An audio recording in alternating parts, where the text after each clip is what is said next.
Hello and welcome to the Language of Life NonViolent Communication podcast. My name is Nate Guadani, and today I have a special guest.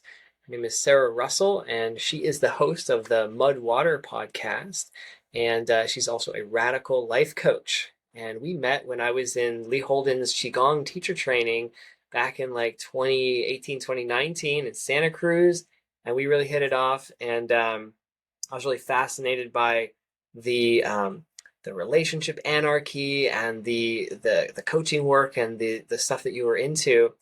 And since then, we've kind of reconnected. I would see your podcast and the things you're putting out on the Mudwater blog and on their podcast. I started to drink some of the Mudwater, and I was like, "Hey, there's Sara! Oh my gosh!" And so I said, "I need to get you on the podcast. I'd love to talk with you and find out more what you're doing and share all the amazing things that you have to offer with our listeners." So thanks so much for coming on today. I'm so glad I'm on your podcast. It's so fun to talk to you again. Yeah, so let's pick up where we left off, and also tell me a little bit about the Mud Water podcast. Like, what do you do there? You guys have a really cool thing going on. I love the vibe and the intentionality. It really seems to go beyond just like, mushroom drinks as an alternative to coffee, but there's really a whole philosophy. There seems to be a thread of self-discovery and personal growth, and I suppose that probably resonated with you as a life coach.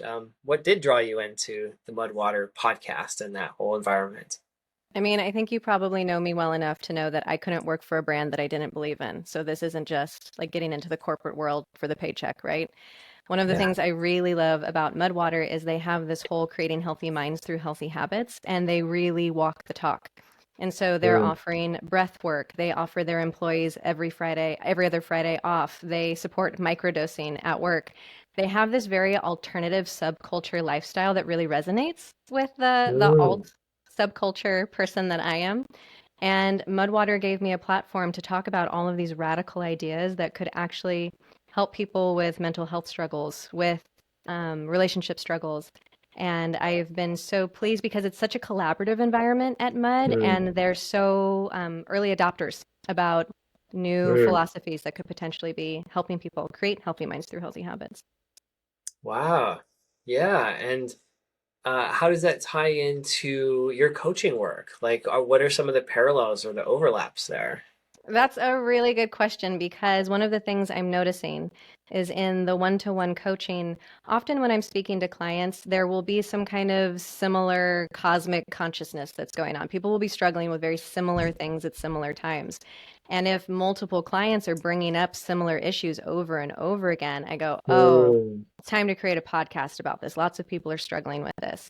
And then on the flip side, if I create a podcast about something, usually something I'm curious about, something I want to dive deeper into or like have a positive obsession with, I release that podcast and then people go, that's interesting. That sounds yummy. I would like another bite of that. Can I schedule a call with you? So the two very much feed each other. Mm. What's an example of something recent that's really stood out to you that was somewhat in that zeitgeist, that was in the collective consciousness and in your personal sessions? One of the things I'm noticing is what happens when we are feeling out of control with our external environment.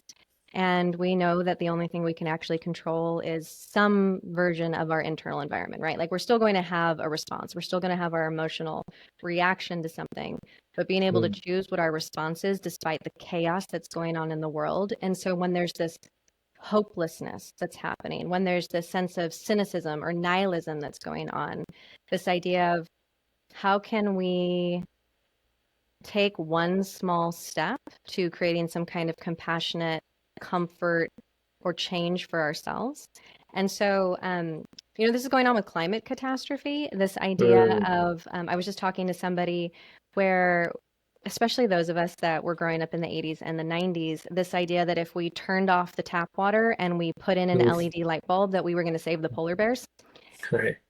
And then that's not the reality because we actually have corporations who are polluting the environment. We've got celebrities taking their private jets all of the time. And so this idea of like how much can we do as individuals can be really debilitating.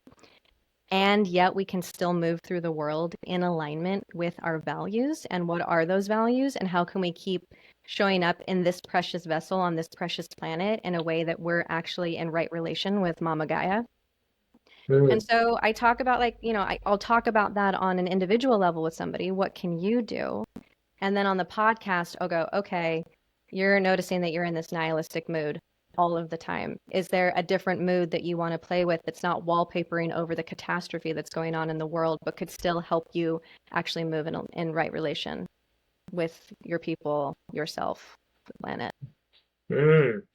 Yeah, so kind of connecting the broader values with the internal actions and tracing that path and kind of helping people connect those dots and come away with a feeling that they can make actions in alignment with their values, even despite the chaos and all the stuff that they're witnessing around them.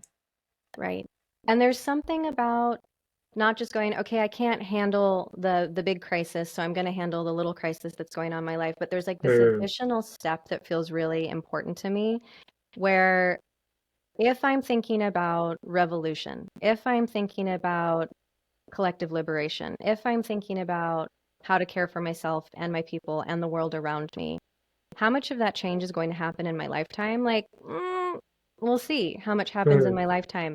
But if I can lay the foundation for the next generation who can build part of the structure for the next generation, who can then keep building, this is like for our great grandchildren's great grandchildren, seven mm, generations forward.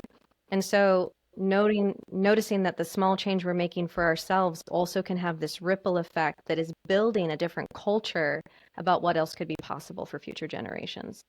mm.